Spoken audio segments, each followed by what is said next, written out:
एक नदी किनारे हरा भरा विशाल पेड़ था। उस पर खूब स्वादिष्ट फल उगे रहते। उसी पेड़ पर एक बंदर रहता था, बड़ा मस्त कलंदर। जी भरकर फल खाता, डालियों पर झूलता और कूदता फांदता रहता। उस बंदर के जीवन में एक ही कमी थी कि उसका अपना कोई नहीं था। माँ बाप के बारे में उसे कुछ याद नहीं था। न उसके कोई भाई था और न कोई बहन जिनके साथ वह खेलता। उस क्षेत्र में कोई और बंदर भी नहीं था जिससे वह दोस्ती गांठ पाता। एक दिन वह एक डाल पर बैठा नदी का नजारा देख रहा था कि उसे एक लंबा विशाल जीव उसी पेड़ की ओर तैर कर आता नजर आया। बंदर ने ऐसा जीव पहले कभी नहीं देखा था। उसने उस विचित्र जीव से पूछा, अरे भाई, तुम क्या चीज हो? विशाल जीव ने उत्तर दिया, मैं एक मगरमच्छ हूं। नदी में इस वर्ष मछलियों का अकाल पड़ गया है। बस भोजन की तलाश में घूमता घूमता इधर आ निकला हूं। बंदर दिल का अच्छा था। उसने सोचा कि पेड़ पर इतने फल हैं, इस बेचारे को भी उनका स्वाद चखना चाहिए। उसने एक फल तोड़कर मगरमच्छ की ओर फेंका।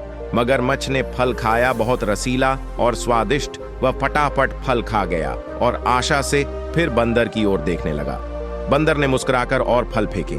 मगरमच्छ सारे फल खा गया और अंत में उसने संतोष भरी डकार ली और पेट थपथपाकर बोला, धन्यवाद बंदर भाई, खूब छक गया, अब चलता हूं। बंदर ने उसे दूसरे दिन भी आने का न्योता दे दिया। मगरमच्छ दूसरे दिन आया। बंदर ने उसे फिर फल खिलाए। इसी प्रकार बंदर और मगरमच्छ में दोस्ती जमने लगी। मगरमच्छ रोज आता, दोनों फल खाते खिलाते गपशप मारते। बंदर तो वैसे भी अकेला रहता था। उसे मगरमच्छ से दोस्ती करके बहुत प्रसन्नता हुई। उसका अकेलापन दूर हुआ, एक साथी मिला। दो मिलकर मौज मस्ती करें तो दुगना आनंद आता है। एक दिन बातों बातों में पता लगा कि मगरमच्छ का घर नदी के दूसरे तट पर है, जहां उसकी पत्नी भी रहती है। यह जानते ही बंदर ने उलाहना दिया, मगर भाई, तुमने इतने दिन मुझे भाभी जी के बारे में नहीं बताया। मैं अपनी भाभी जी के लिए रसीले फल देता। तुम भी अजीब निकट्टू हो, अपना पेट भरते रहे और मेरी भाभी के लिए कभी फल लेकर नहीं गए।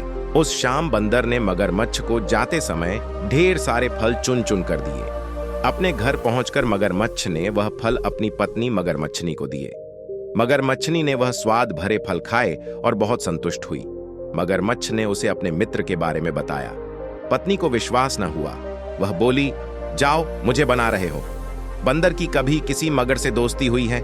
मगरमच्छ ने यकीन दिलाया, यकीन करो भाग्यवान, वरना सोचो ये फल मुझे कहां से मिले, मैं तो पेड़ पर चढ़ने से रहा। मगरनी को यकीन करना पड़ा। उस दिन के बाद मगरनी को रोज बंदर द्वारा भेजे फल खाने को मिलने लगे।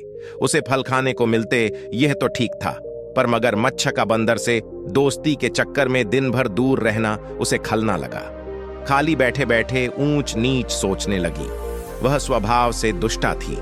एक दिन उसका दिल मचल उठा, जो बंदर इतने रसीले फल खाता है, उसका कलेजा कितना स्वादिष्ट होगा। अब वह चालें सोचने लगी। एक दिन मगरमच्छ शाम को घर आया तो उसने मगरनी को कराहते पाया। पूछने पर मगरनी बोली, मुझे एक खतरनाक बीमारी हो गई है। वैद्य जी ने कहा है कि यह केवल बंदर का कलेजा खाने से ही ठीक होगी। तुम अपने उस मित्र बंदर का कलेजा ला दो। मगरमच्छ सन्न रह गया।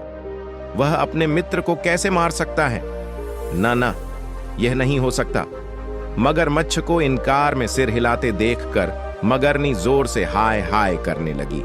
तो फिर मैं मर जाऊंगी तुम्हारी बला से, और मेरे पेट में तुम्हारे बच्चे हैं, वे भी मरेंगे, हम सब मर जाएंगे। तुम अपने बंदर दोस्त के साथ खूब फल खाते रहना। हाय रे, मर गई, मैं मर गई। पत्नी की बात सुनकर मगर सिहर उठा। बीवी बच्चों के मोह ने उसकी अक्ल पर पर्दा डाल दिया। वह अपने दोस्त से विश्वासघात करने, उसकी जान लेने चल पड़ा। मगरमच्छ को सुबह सुबह आते देखकर बंदर चकित हुआ। कारण पूछने पर मगरमच्छ बोला, बंदर भाई, तुम्हारी भाभी बहुत नाराज हैं। कह रही हैं कि देवर जी रोज मेरे लिए रसीले फल भेजते हैं, पर कभी दर्शन नहीं दिए, सेवा का मौका नहीं दिया। आज तुम न आए तो देवर भाभी का रिश्ता खत्म। तुम्हारी भाभी ने मुझे भी सुबह ही भगा दिया। अगर तुम्हें साथ न ले जा पाया तो वह मुझे भी घर में नहीं घुसने देगी। बंदर खुश भी हुआ और चकराया भी, मगर मैं आऊं कैसे? मित्र, तुम तो जानते हो कि मुझे तैरना नहीं आता। मगरमच्छ बोला, उसकी चिंता मत करो, मेरी पीठ पर बैठो, मैं ले चलूंगा ना तुम्हें। बंदर मगरमच्छ की पीठ पर बैठ गया। कुछ दूर नदी में जाने पर ही मगरमच्छ पानी के अंदर गोता लगाने लगा। बंदर चिल्लाया, ये क्या कर रहे हो? मैं डूब जाऊंगा।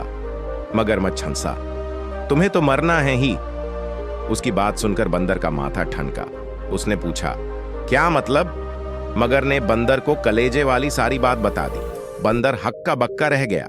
उसे अपने मित्र से ऐसी बेईमानी की आशा नहीं थी। बंदर चतुर था। तुरंत अपने आप को संभाल कर बोला, वाह, तुमने मुझे पहले क्यों नहीं बताया? मैं अपनी भाभी के लिए एक तो क्या 100 कलेजे दे दूं? पर बात यह है कि मैं अपना कलेजा पेड़ पर ही छोड़ आया हूं। तुमने पहले ही सारी बात मुझे न बताकर बहुत गलती कर दी है।